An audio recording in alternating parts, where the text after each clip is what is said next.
Do you want more success, more growth, more results? Then it's time for the Boundless Success Accelerator from the Modern Observer Group. This isn't your average coaching program. It's where top performers come to dominate. Weekly group sessions, on-demand coaching, a community that's got your back, and a power-packed library of tools to supercharge your business and career. No more excuses, no more waiting. Get in, level up, and start building the life you've been dreaming about. Visit us at modernobserver.com/boundlesssuccess to join today. Let's get you to the next level.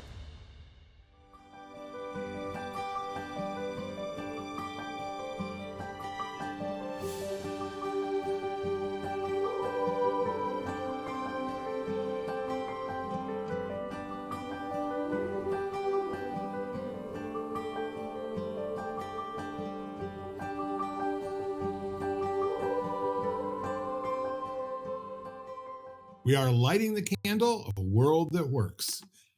Hi, everybody. I'm Bill Correll, and I'm here with one of my besties, Jeremias. We have a lot of things to talk about. This is our first conversation, really, since we spent an extraordinary Saturday together down in Harlem, of all places. How's it been going for you?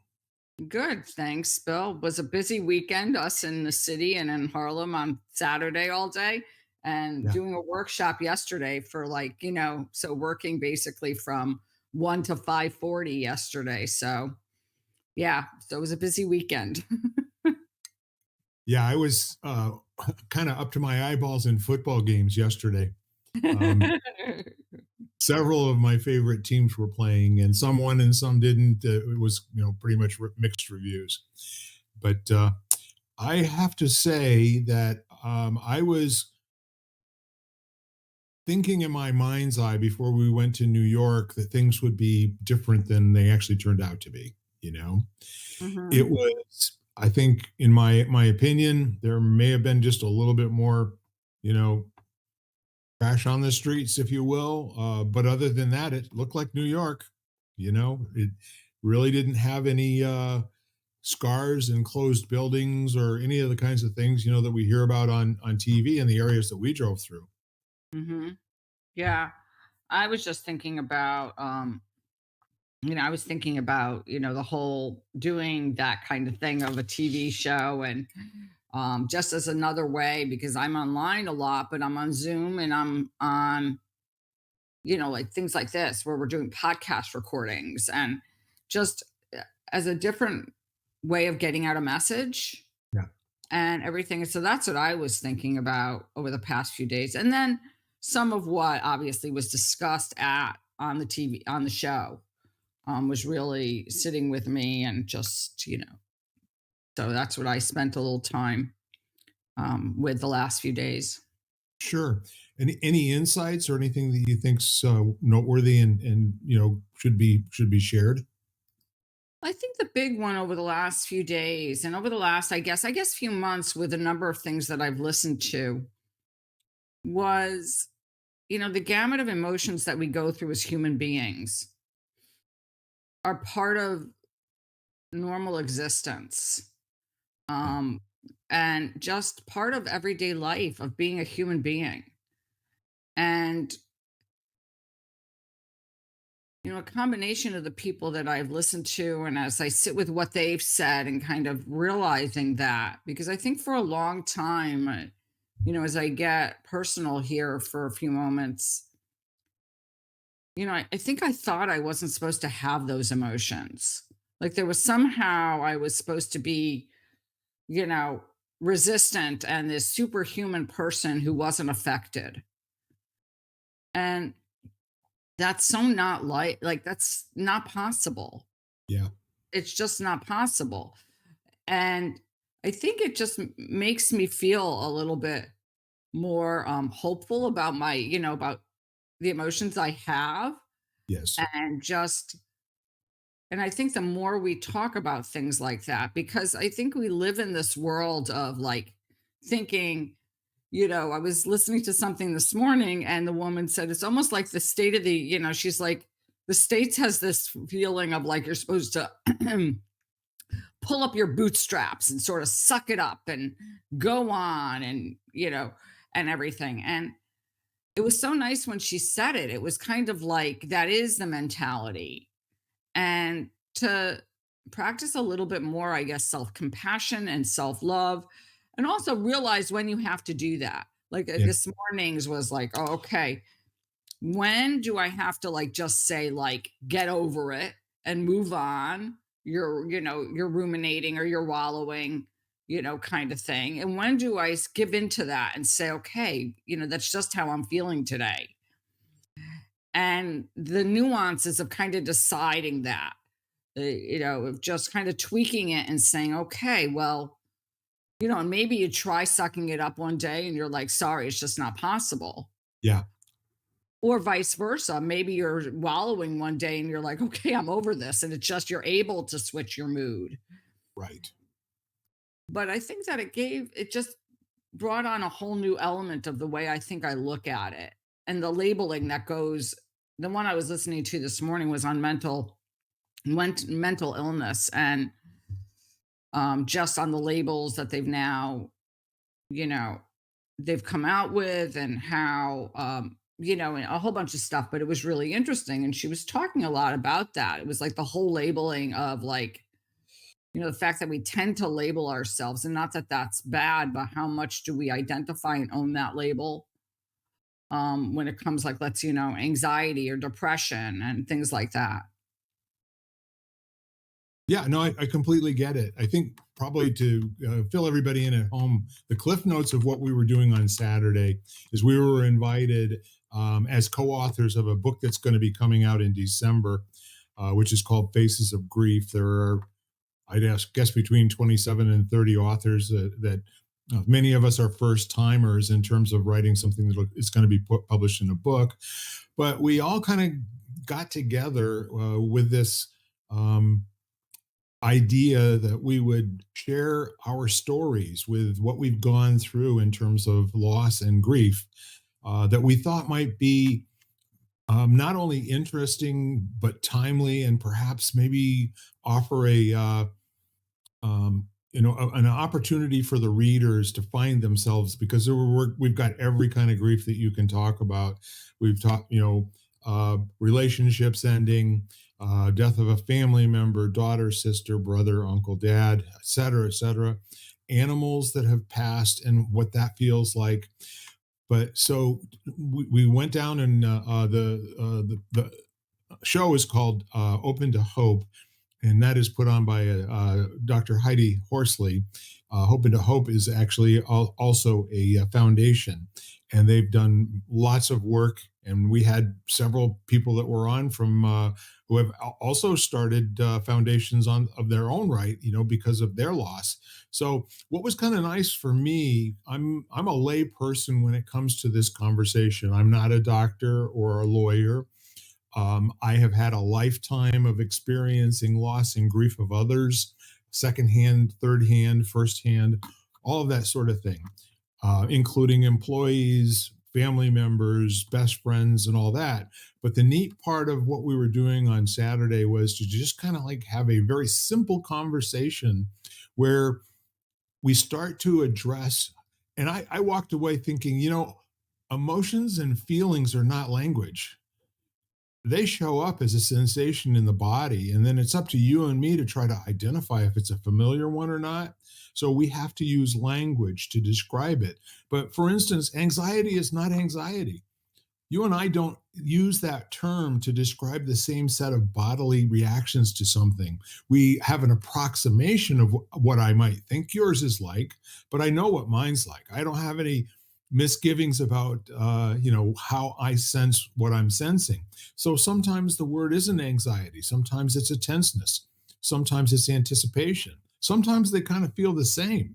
So the neat part of Saturday was, again, to come away with some tips, and that was also to give people a pass.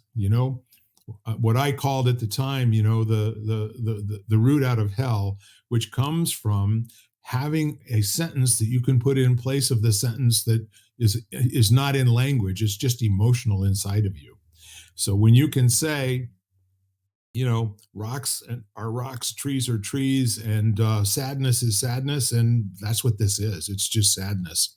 Then you can choose, as you said, to let it continue running, or to do something about it to affect a state change, or to ignore it, or a million other things. It's never a dichotomy. It's never either this or that. It is open when you start to understand that there's nothing wrong with your feelings, and there couldn't be anything wrong with them because you have no choice. Right. It's not something you decided to do. Doing something in response to that feeling, that's where our human adult um, can kick in. The right side of the mind, the logic and all that good stuff, has to at some point start to hold hands with the left hand part of the mind, or we can be in that position where we're just completely disempowered and not functioning properly, and probably kind of a mess for other people to be around if you care about that at the time. Most people are not really too worried about other people while they're really in the deep throes of it. Yeah, and few things came is, so first of all, I think when I have gone through extreme emotional times, like extreme, let's say, sadness or anxiety or depression, um, a lot of times it's very challenging to articulate it. And part of that comes from like some days you just wake up and you feel off and Yeah, you're not even quite sure why you feel off. Like yesterday I got up and it was really interesting because I was doing this workshop with Mary Jane, who you're on, have been on some of our audio events on Fridays, on our LinkedIn audio events. And we were both feeling very scattered. And she said to me, like, we got on at 1 o'clock for our workshop and we kind of described how each one of us was feeling, and we were both feeling the same way. And so then I start to think of different philosophies I know and different like modes of alternative medicine, which talk about seasons and, how certain seasons you're more prone to this or that. But it was kind of interesting, the fact that that's both of us were feeling that way. yeah, But I think so much of the communication and even of our ability to sit with really hard emotions is our ability to realize that they're like there's nothing wrong with us. mm, I think for years I sat there and I walked around when I was sad thinking to myself, "Oh my gosh, I'm sad. There must be something wrong with me because I'm supposed to be happy." Or I'm like, I'm in this situation and this situation is supposed to make me happy and yet I feel sad. And realizing that that's not wrong, because that, like you said, Bill, that's how I feel. yeah. And it really was, in a way, to me it's liberating to know that there's nothing wrong with you. And And and I'll give you this, that you can at least start trying to convince yourself that there's nothing wrong with you. There's I don't know that there's always a knowing that there's nothing wrong with you. You have to, when right, but I mean, but like you can say to yourself, like, and that's what this was, one of the conversations today that I listened to, she was talking about. She said, when she was, and this woman sounded like she was, I don't know that much about her except to listen to her this morning, but she was talking about what she used to do and she used to get up. And originally, when she was working with her psychiatrist and I guess a few other people, they said to get up and write a list of her thoughts in the morning and yeah, then to take one thought and sort of say, okay, well, is this a fact? Like, and why do I feel like this? And so, and it was really interesting. Like, she used the example of, like, okay, so and so hates me. And, and she said, she looked at it and she said, well, in a way, I understand why I feel that way because we had an argument. And so, is she upset with me? Probably. We're upset with each other, but does she hate me? Probably not. And is that a real thought, or is that a thought that's kind of like, is that a true thought? yeah. Is it a useful thought? And to start to examine. And then she said there were other thoughts, like, that she might have had, or if she had, it would be like, okay, well, this is worth looking into because this is like important. But she said not to choose every thought that she had for that day, but to just take one off the list and start to ask herself whether it was, whether it was a fact, like it was an absolute, or Sure. whether it was something. And I thought that was really interesting. And to realize like how many thoughts or feelings, like, I mean, we're thinking all the time. How many thoughts about, what we're going through, if you take an emotion like anxiety or depression, like how many of those are really our brain kind of kicking in to protect us, and you know and with every right, because that's what the brain does. The brain wants to, that's its job, is really to protect us from harm. you know it's been trained since the beginning of time, or since the beginning of humanity, to sit there and say, okay, this is danger. you know and so I really like that idea, because I really do think that that's a lot of its job. And as far as the brain is concerned, as far as your reaction in your body, there's no difference between being in an altercation with someone or getting a nasty email and your breath catches and you kind of go into, and depending on your disposition, but there could be no difference in your body as far as bodily reactions to those two very vast and very different situations. Yeah. Yeah. We had a gentleman with a white beard over 100 years ago who was able to distill everything down to two words: fight or flight. Right, exactly. And sadly, that took the conversation to a particular level. But what I'm left with is amusing that maybe if you're examining a thought sentence that goes through your mind, the thought sentence evokes an emotion in response to that thought sentence. Hmm. The sentence can never be understood in language. It can only be understood in an emotional response to healing the reaction to the sentence, okay, if you will. So, for example, if using your example, like she hates me, um, factually, can you verify if that's true or not? Well, see, the point isn't whether or not it's true. The point is whether or not you have a reaction there that you have no control over, that you can't make dissipate or go away. And you don't want to be left in that state, except for if you happen to be a courageous soul who's willing to hang out with the unknown.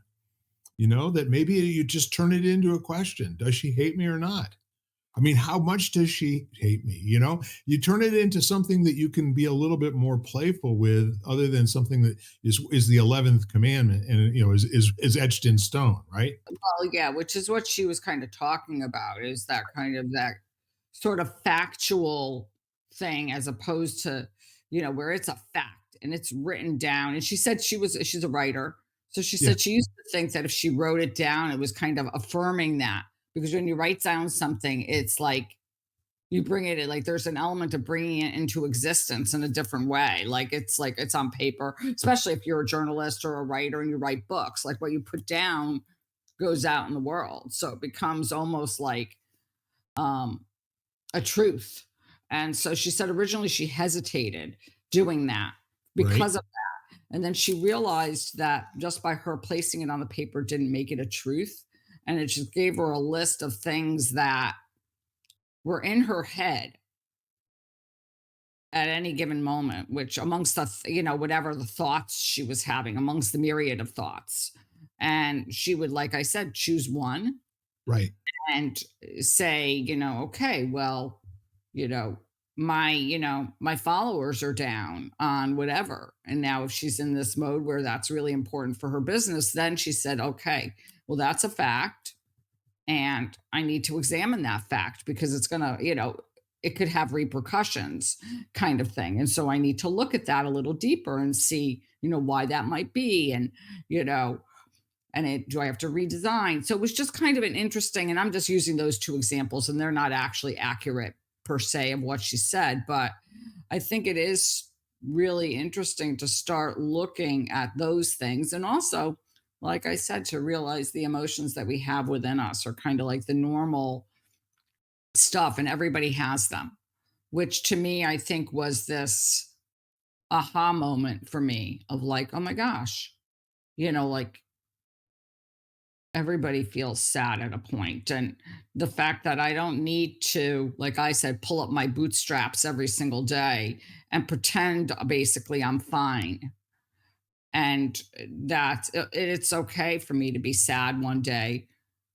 And, and the nuancing of kind of like, okay, I've been sitting with this, I've been down or depressed for too long. And I either have to figure out really what's happening, or I have to talk to somebody, or I have to, just say, like, not suck it up in a bad way, but you've been dwelling on this for far too long, and see if I can shift myself in some way out of it. Not in denial, but just of like, and then how much it's affecting your never everyday life. Like, is it affecting your ability to do things? Yeah, well, I really love what you're saying because you are one of the most trained and articulate human beings that I know. And you also are very nuanced in terms of what other people have said that seem to make sense to you that you can now kind of recreate for us. I'm interested in where we are in human evolution, the notion of how things get brought to life, the writing of something down. It does a couple of different things for you. Number one, it allows you to attach the thought to something, a permanent object that exists through time. Because you and I both have these really brilliant thoughts that, golly, what was I thinking 5 minutes ago? I can't remember. God, that sounded so smart to me, and I can't wait to say it out loud in front of other people. So the point is that, sentences are just sentences. And what the really beneficial part of writing something down is that you can let a few minutes go by and kind of go back and relate the sense of the feeling, not the language that you called it in that sentence, but you look at the sentence 99 times out of 100. You look at that sentence again, you're going to say, nope, that sentence has no power of me. It's not that. Okay. Which gives you an opportunity to then say, well, again, now what might it be?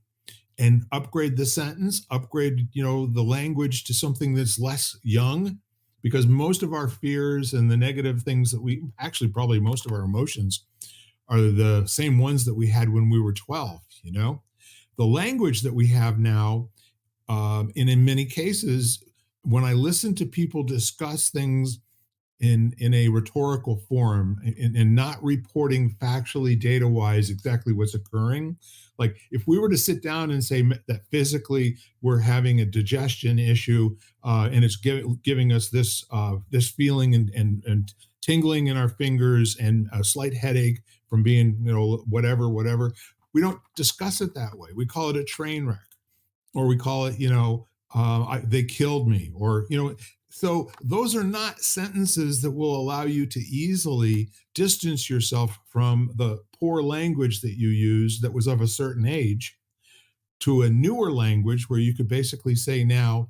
And that's one of the reasons that I say, Jan, that so many people get relief from their own mind being in conversation with other people. And some people will pay $300-400 an hour to be in, analysis for most of their life.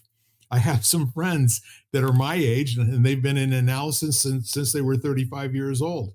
And they joke, I could have probably bought a house, with what I've paid my my psychoanalyst. But the point is, I feel better when I'm talking to them. And so I'm drawing a little bit on that, but I'm also drawing on, if you feel like the only way that you can get this stuff eliminated. I call this an elimination process, similar to respiration is exhaling CO2, right? Um, and digestion, we have to eliminate that. Sweat is an elimination of something, and used to also kind of control the temperature of our body.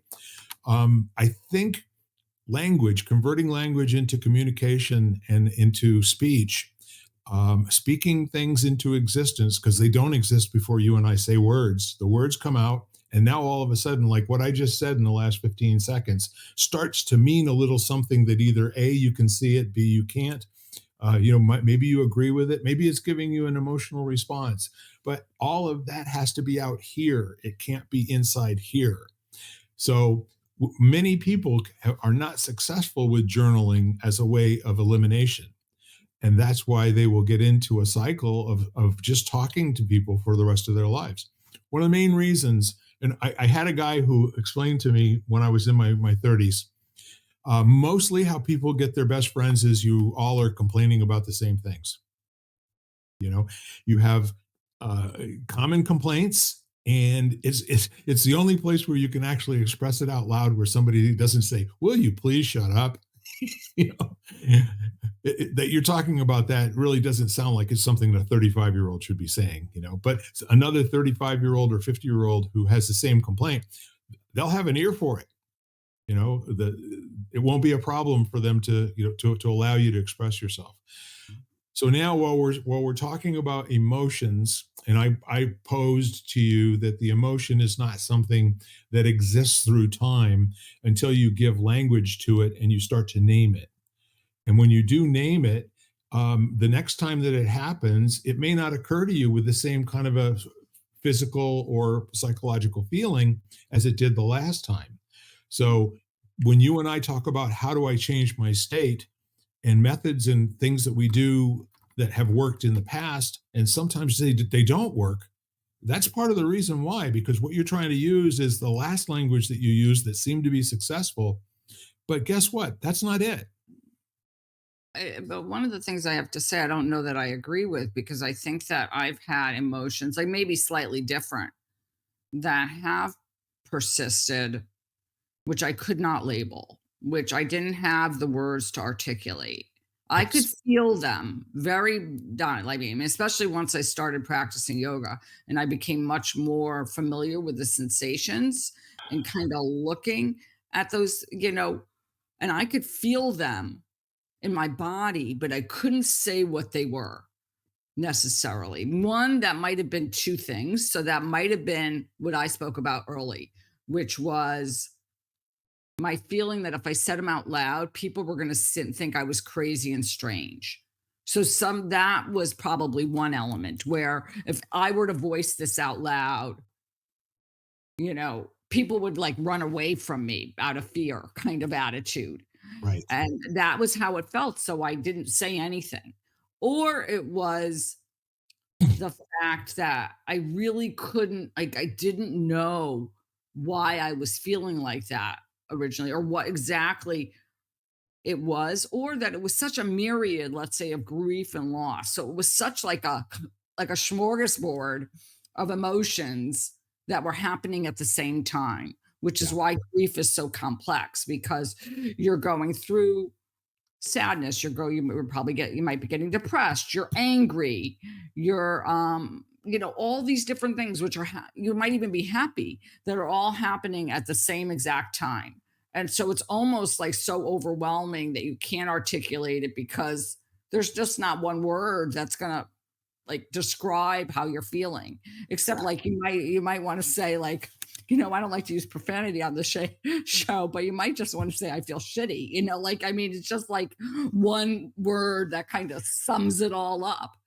But getting down to one word sometimes is Yeah. so hard. Yeah. No, I agree with you. And so along with all of this, we get no training in this area, by the way. Oh, I Yeah. know. Yeah. It's not like they give you it's not like they give you a manual on emotions when you're born. It's like, okay, here's your manual.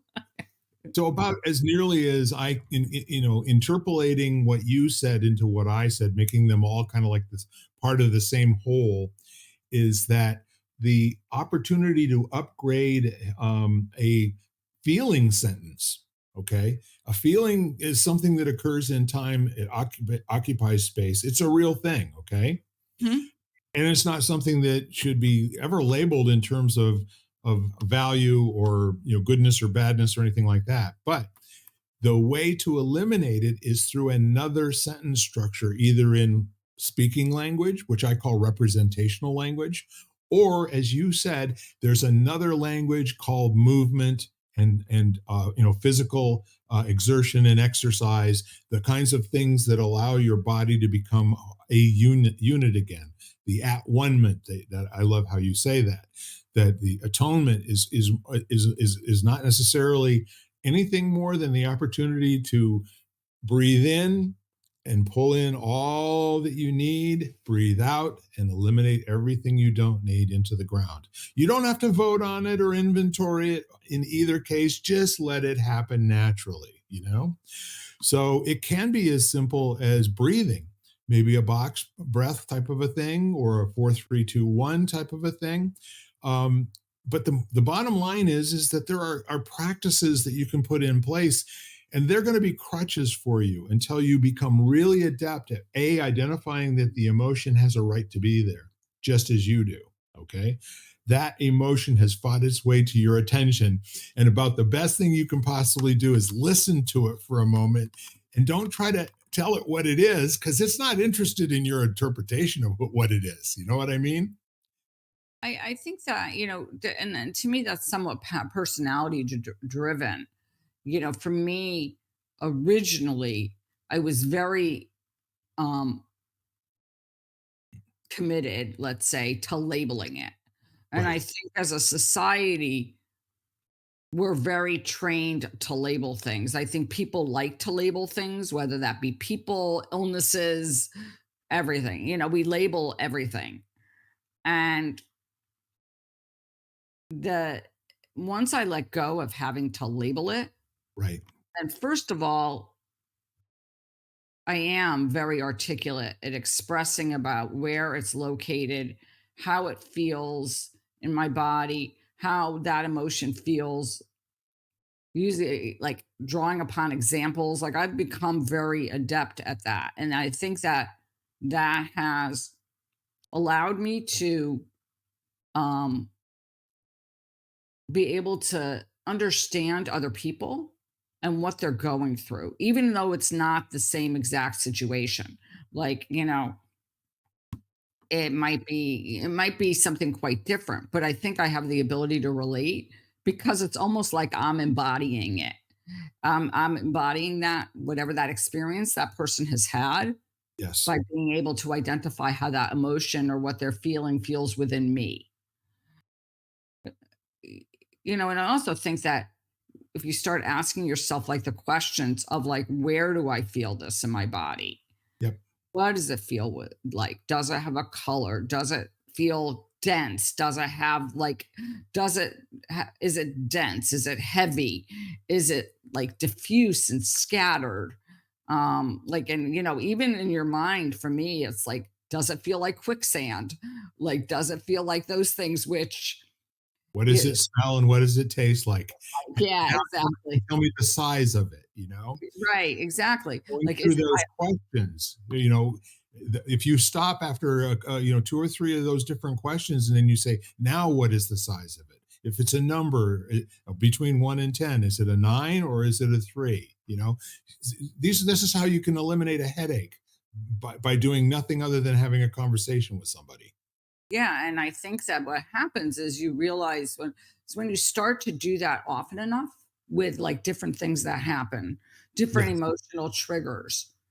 One is, I think what ends up happening is you do realize how normal it is. Like it's a part of being a human being.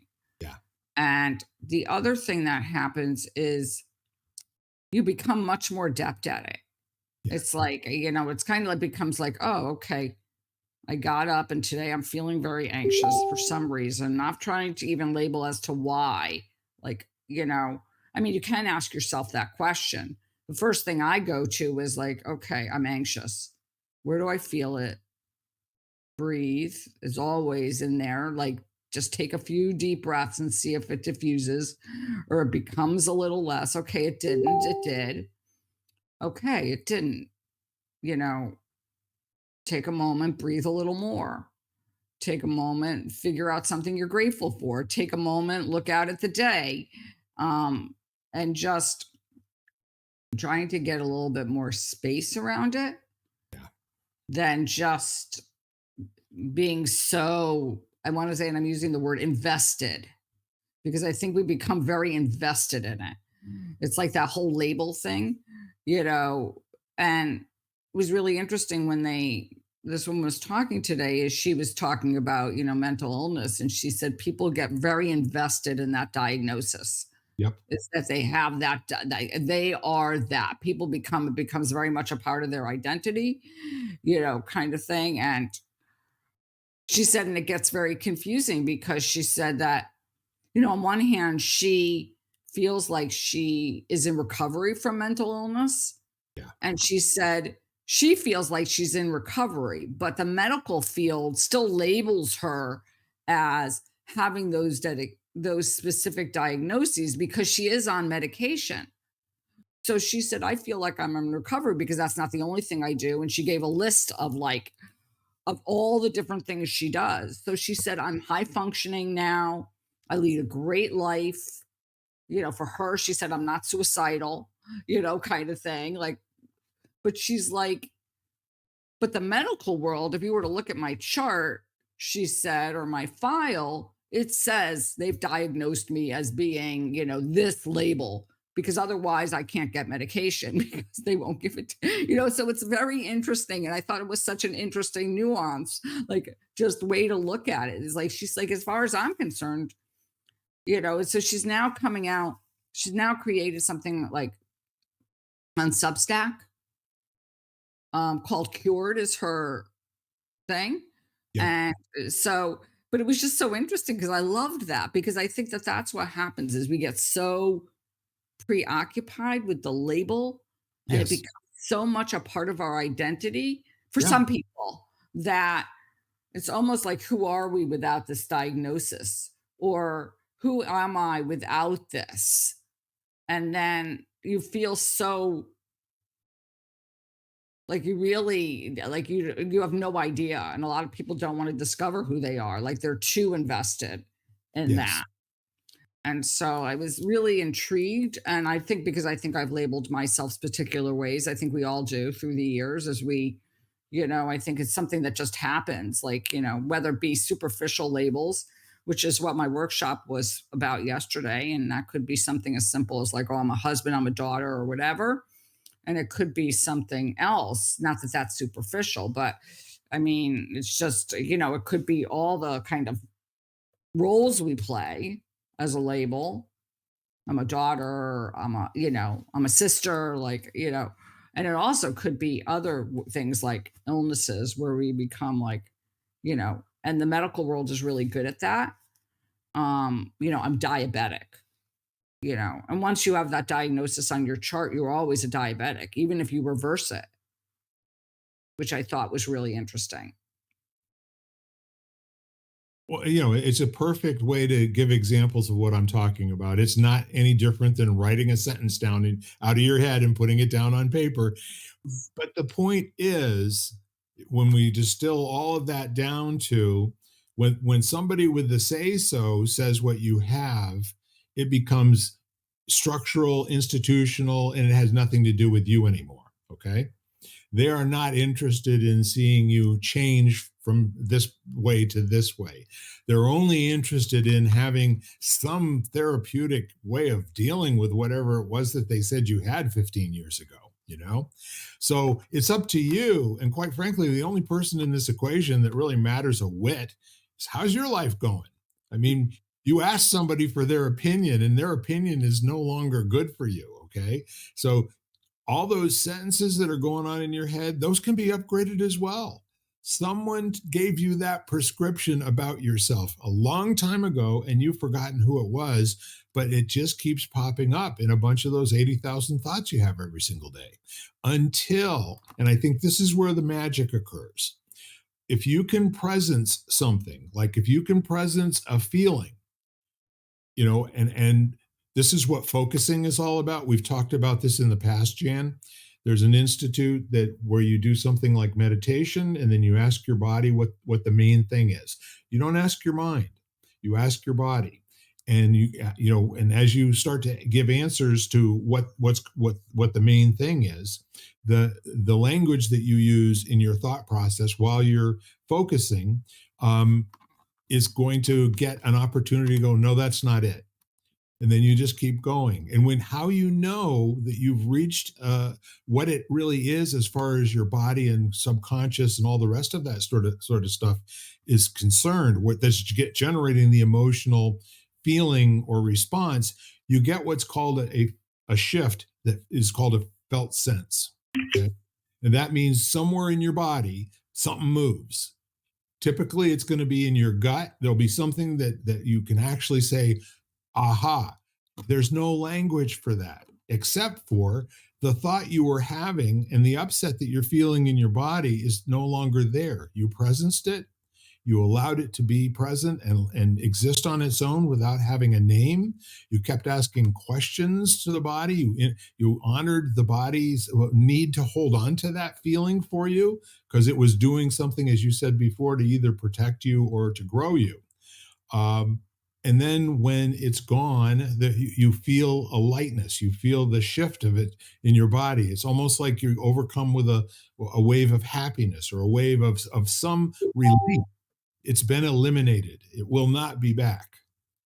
Something else will take its place, but that one will not be back.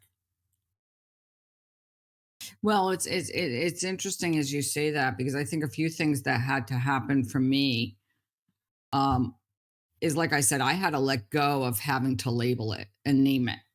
I Yeah. had to, I had to be able to um, be almost,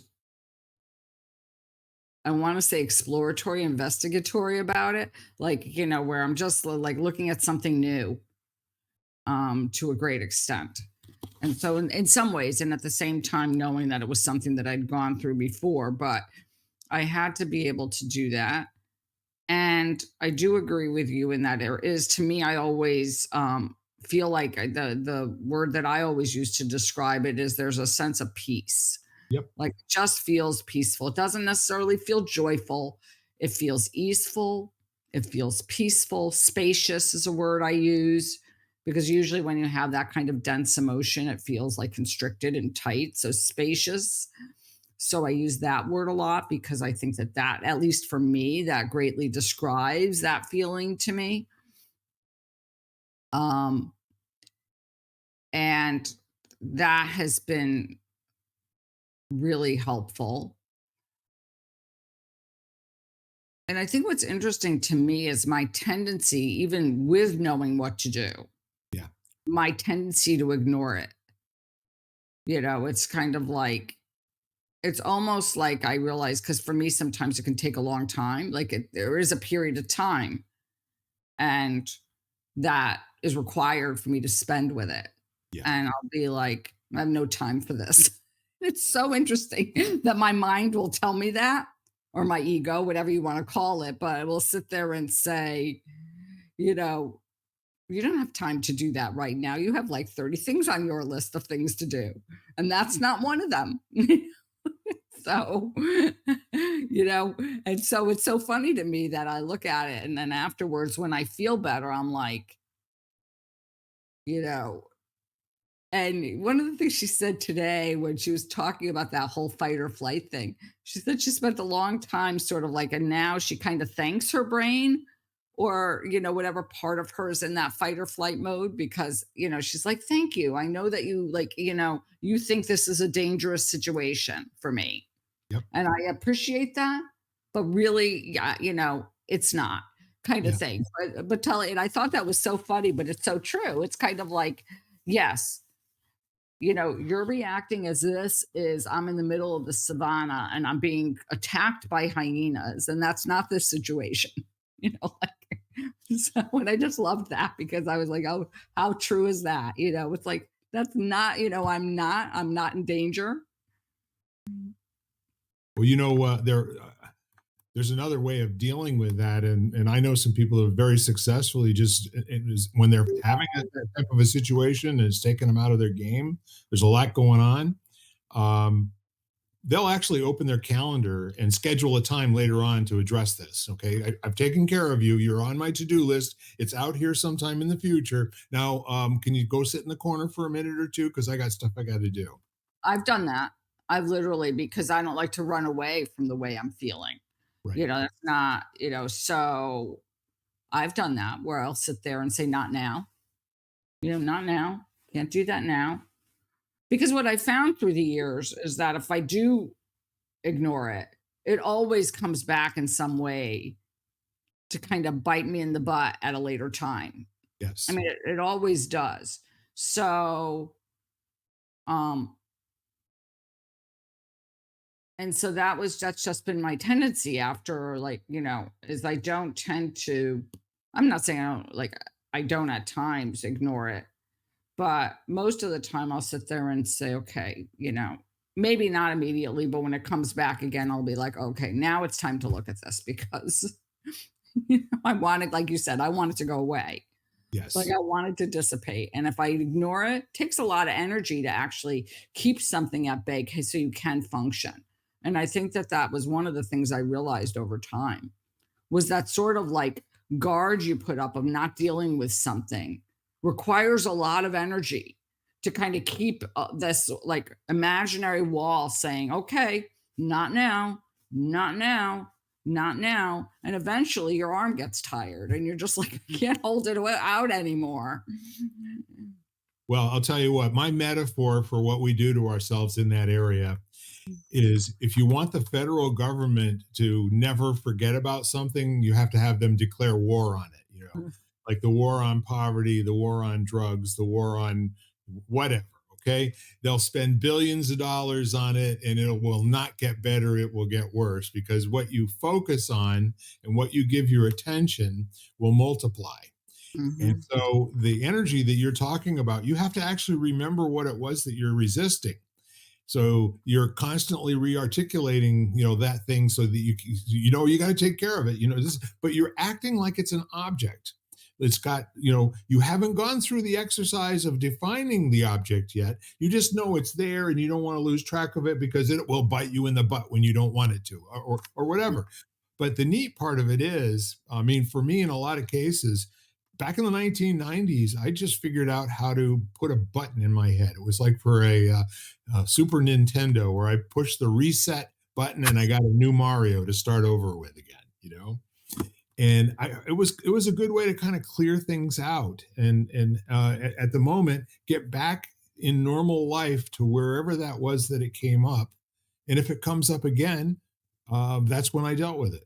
But I've upgraded even that a whole bunch, and I think most of what I do now is to try to in the moment, if there's time to do it, either a presence it, work with it for a moment or two, see what I can do to allow it to just be, and see if it disappears. And most of the time it does, but sometimes I have to say, look, I am climbing the side of a rock face here. And I'm literally, hanging on by my fingernails. So I know you'll remind me later on. You just go sit in that corner and I know you'll be back. It's all good. I'm not asking you to leave voluntarily. You got a right to be here, but not right this minute. I can focus on one thing at a time. Thank you very much. And it usually bows out and says, thank you for that. I'll be back soon. Well, what I've found happens, for me, I know that usually if it's a particular thing, yes, I'm sure. Yes, because I do believe in what you think about, like, multiplies and grows and kind of thing. But I do feel like what that does is all of a sudden situations come in which duplicate whatever that feeling is. And, and then it's kind of like, okay, I've like that situation is repeating itself multiple times in my life in different scenarios or slightly different scenarios. And I have to look at that really strongly and sit there and then that's what I mean, that's what I was meaning about coming to bite me in the butt because Right. all of a sudden I'll see it and I'll be like, okay, well, there it is there, and there it is there. And I'm like, okay, well, you can't ignore me anymore. It's like having an ache or pain that you can't live with anymore. It's like, okay, well, this has been bothering me for too long. And now I have to move on and figure out and do something about it, whatever that may be for you. And so that's one thing that I find. Um, yeah, there was something else I was going to say, but I'll see if it comes back to me. Well, I'll talk a little bit, and I know something will come to you. I'm sure it will. So the whole notion of language is that it doesn't exist through time.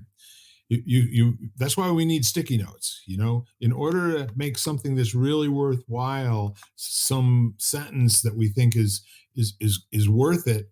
And our conversations with other people, we use them as sticky notes. If we're not going to write it down ourselves, for instance, go out and tell somebody you're going to quit smoking. Okay.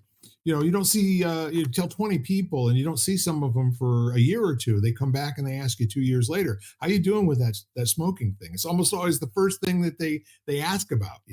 How's your health? What have you been up to? Are you still smoking? Did you quit? So it's the same thing with weight loss, and it's the same thing with graduate school, or a test that you're going to take to be a certified public accountant, or any of the things in your life. If you wanted to exist out there in the world as a reminder, you can give that away. And that's where therapy comes in as well. When you are sitting and talking, they're not really listening to what you're saying. They're only listening to your word structures. They're only listening to the power or lack of power that's in the sentences. And for the most part, they're not giving you any prescriptions about what to do about it. It's more or less allowing you to discover your own way out. And there are some people that are absolutely enthralled, and they like the feeling of being in the middle of it, and they like the feeling of articulating it many different ways over and over and over again. These are the folks that will be in analysis for the rest of their lives, and that's not a bad thing. It's working for them, but it's working as a coping mechanism as opposed to a growth mechanism, if you will, in my opinion. And I'm interested in introducing to people ways that they can incorporate their own growth mechanisms. And you have to do that in a community. When the community expects you to grow, you will grow. Otherwise, it won't be the first thing on your mind. You'll be pretty satisfied with where you are as long as you're not in some kind of agony or pain. Um, so back to what I heard you say was those things that were really hard for you and that kept coming up over and over. A lot of that has to do with the triggering mechanism for survival that our body has, along with the subconscious. That earlier similar events, although we don't know what they are, and this is why there's a part of therapy that's called regression therapy, and that's to go back and try to find out what the root experience was that may have set this repetitive feeling in your body.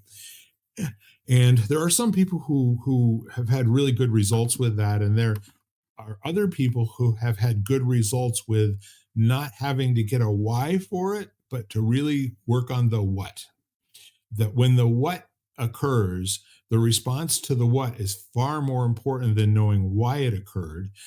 However, some people have to know the why before they can really address the what. And it's valid however you do it, but you don't want it to take years. You want it to take moments. See what I'm saying?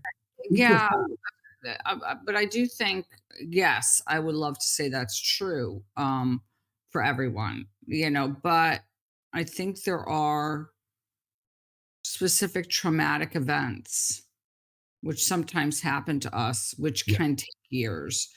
They were so horrible for you and threatened you, and that's how it felt, threatened you to such a deep level that, and I'm not saying you're in a corner curled up, where you're pretty high functioning or very high functioning, and those things are there. And and I often wonder whether they ever go away, um, for in certain circumstances, especially because you talk about that physical sensation. Because I have one of those things, and I sit there and say to myself, like, I could talk about it now, and I would probably feel like I was going to have that same physical sensation. Like I Yeah. wanted to leave the room and, be physically ill. So so that's always, to me, and I don't have another example, but it could be very minor. And yes, maybe it's very easy to either not label it or um to move on from it. But then I have a really close friend who's an ex-vet who, and I think of those events like I'm describing as being something like a post-traumatic stress disorder event where it's so traumatic that it's very, I think, I don't know, I think you keep it, but I've often wondered that. And I've spoken to a number of people like that Yeah. about that. From friends who are like, hypnotherapists to, you know, regular therapists to, a gamut of individuals. And I think there are certain, let's say, I don't like to label, but like certain psychological tendencies, which tend to um, make it more challenging to overcome situations like that. From what I've read, I mean, there are certain, people who are more prone, let's say, to not being able to let like something go like that or to ruminate over like a traumatic event. A lot of times have specific characteristics. I completely agree with you. And I think that the level of resistance that is in response to some stimulation has a lot to do with how at what level they felt completely disempowered or fearful or in danger. But I wasn't going to do this, but I'm going to share before we get off here in a minute that today is actually my younger sister Laura's 64th birthday. Now, Laura was a heavy smoker, also an alcoholic. She also had a stint with drugs in her early years. She went from not having much of a future at all when she was in her teens. She got her act together. She got it handled to a certain point, and she went on to really thrive in a public service job for the city of Denver. She rose to the highest ranks of helping poor people with homes. And in fact, at one point, she was in charge of about 13,000 Section 8 apartments in the city of Denver. So when she passed in 2018, that was August 18th, 2018, 6 years ago. So I flew out there and I accomplished some things being in action before she passed away because she asked me to come and do it. She'd been common law with a real nice man named Butch for almost 20 years. And she said, I want to marry this guy and make an honest man out of him before I go. She said this as she put herself into hospice at home. And I said, well, and she said, brother, I'm counting on you to do that for me. So I did. I flew out to Denver, Colorado. I was there for 4 days, um, before she passed, and we laughed, we cried. Butch and I went all around the city of Denver, to go and to get all of the things that he needed to do to get himself a marriage certificate. So we did all of that, and then we had a little service in her living room with her hospital bed. And she looked at me after the wedding ceremony and she said, thank you, brother. I couldn't have done this without you. Your work here is done. And so I just held her and we both cried. And I left on a plane later that evening after having been there for 4 days. And she went into a coma.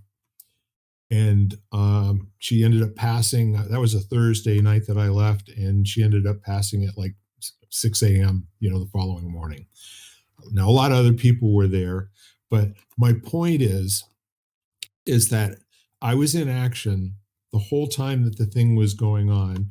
I was helping and assisting to accomplish something that was her goal, which could have left me with a whole lot of sentences in my head that were incomplete. But when she was gone, I was left with a sense of this is one of the most loving, kind human beings I've ever known in my life. There was nobody that had a bad word to say about her, even when she was using.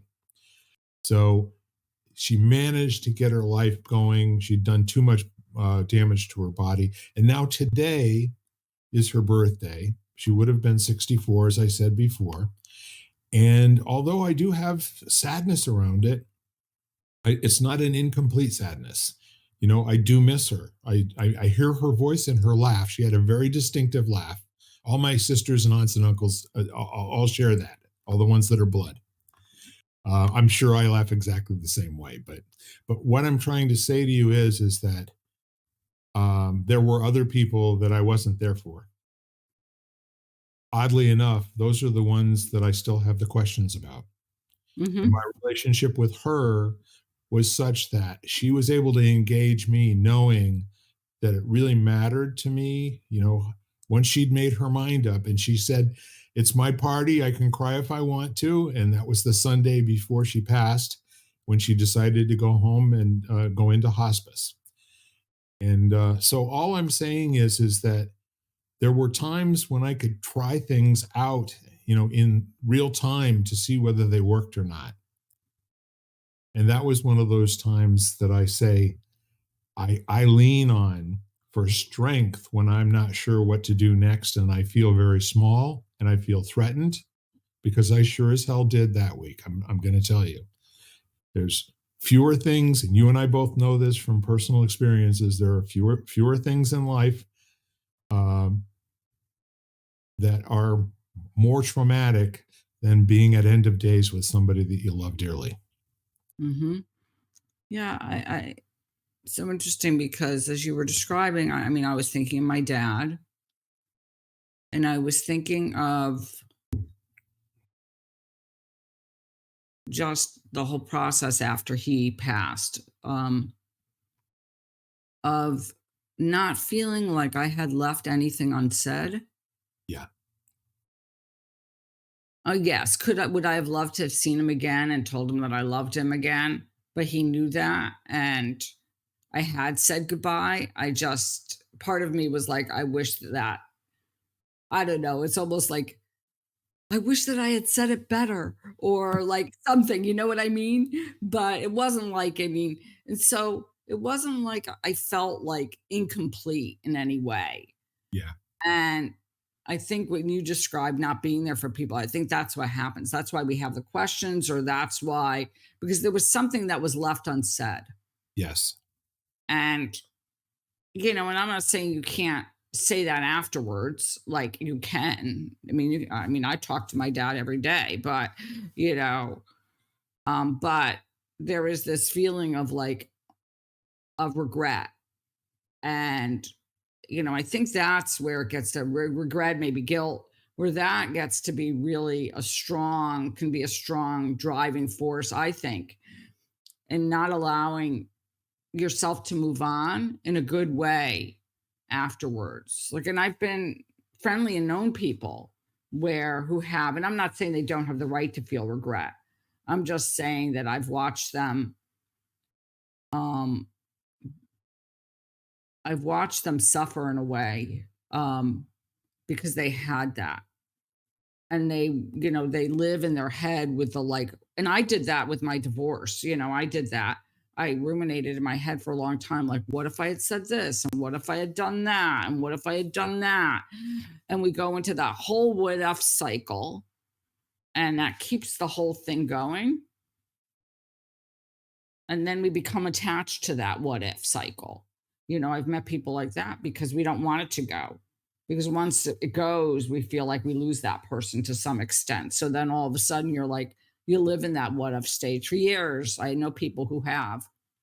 And I did, I think, probably for years, around my divorce. But then I was like, and then I let it go for whatever reason after years of like probably therapy and a combination of a lot of different things. And I think that's also one thing I just wanted to bring up when you talk about therapy and whether, and I do think there are people, but I think that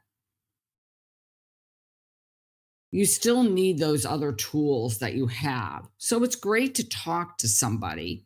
And I've done that at points in my life Yeah. and paid somebody to go in and talk to them for an hour or twice a week or an hour once a week or whatever it is. But you do need other tools that empower you along the way, whatever that might be. For a lot of people, it's exercise. For a lot of people, they change their diet. For some people, they journal every day or they do that brain dump or that thought dump. But I think you do need a series of tools in your toolbox that you can use that are going to help you in whatever form.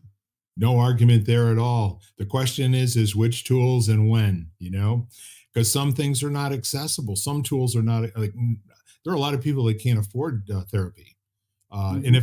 if they believe that's the only answer that there is for them, they're just not going to get out of, they're not going to get out of that to a safe place anytime soon. So, and I appreciate that, your experience with it.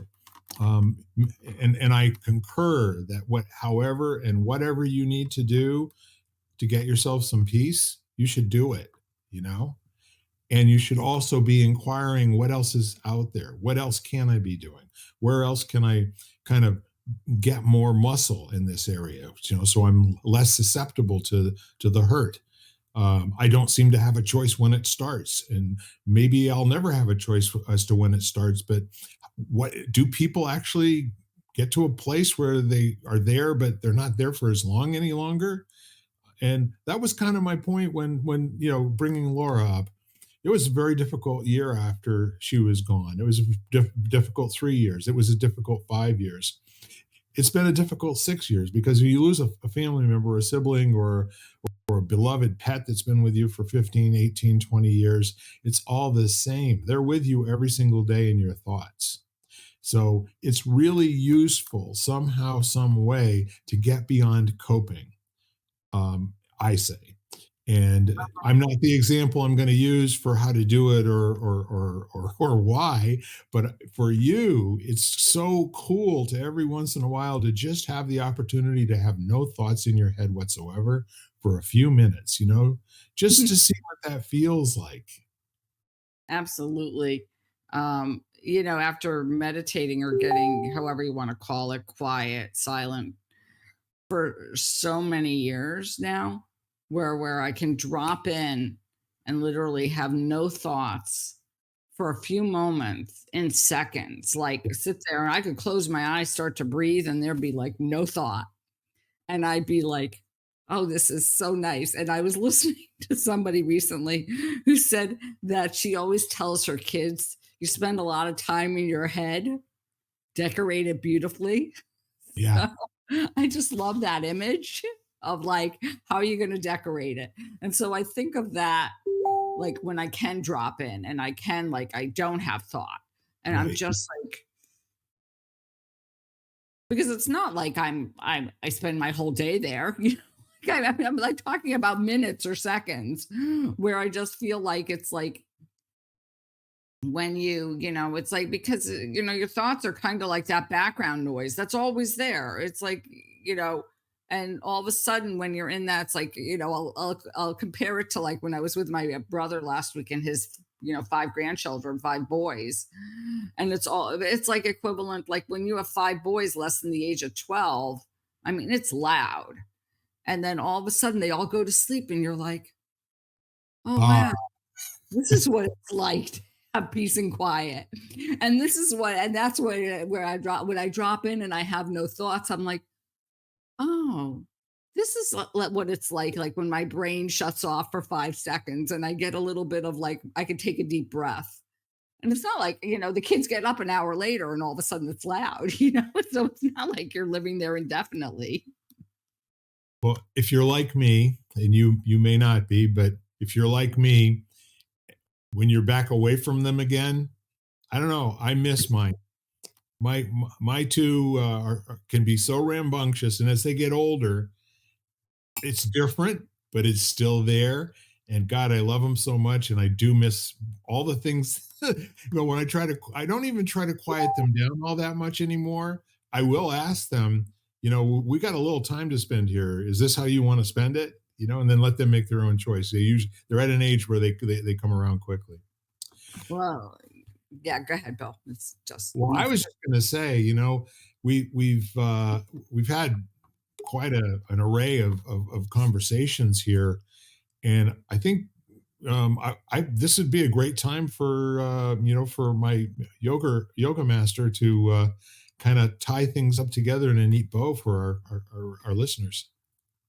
I guess if I was going to tie everything up, realize that what you're feeling is, everybody else in the world probably at some point has those feelings. It's our, as at some level, depending on the age, you have to realize that acting upon those emotions have effects, and you have to take responsibility for those things that are a result of them. But having them is not a good or a bad. It's just a part of being a human being. Right. If you feel like you emotionally are struggling, like you're going through a lot, which I think a lot of people are at this point, then do the best you can to find tools that work for you. And it was, so I'll just end here. So recently I listened to this interview with the woman who wrote this book, Heartbreak. And she was talking about the things that she did to get over the heartbreak. And so one was she spent an excessive amount in nature. And 2 is, therapy. And 3 was, so she had this list and connection. And I think it was so nice to know that inherently, like inside, I did all those things. And no one told me to do them. They were just a part of who I was. And so that's what I did. And so I think don't debate whether you know enough to get yourself out sometimes. Right. Ask yourself what you need in that moment and then do that. Do you need to get outside? Do you need to get creative? Do you need to breathe or sit for a moment? Do you need to dance? Do you need to call a friend? Not be so hung up with, I'm not quite sure what to do. I get that a lot. I don't know what to do. I'm like, well, what do you want to do? What do you feel like doing? What's going to help? And just start asking yourself those questions. So that's what I would say. Yep. Be your own Sherpa. That's right. Be your own Sherpa. Thank you, Bill. Well, with that in mind, I just want to remind everybody that we are lighting the candle, a world that works. Because you are out there, we are here. And our goal every week is to give you something that you take away, not even intending to give you anything in particular, but hopefully with our conversations allow you to pull something out and walk away with another tool in your toolkit. So as I often say, Jan, would you like to make the request of all of our listeners? Yeah. And just listen, share this with anybody who you think this might help, this conversation might help. And reach out to us even if you need help. We would be glad to have a conversation. And make sure you call someone and tell them that you love them and you appreciate them.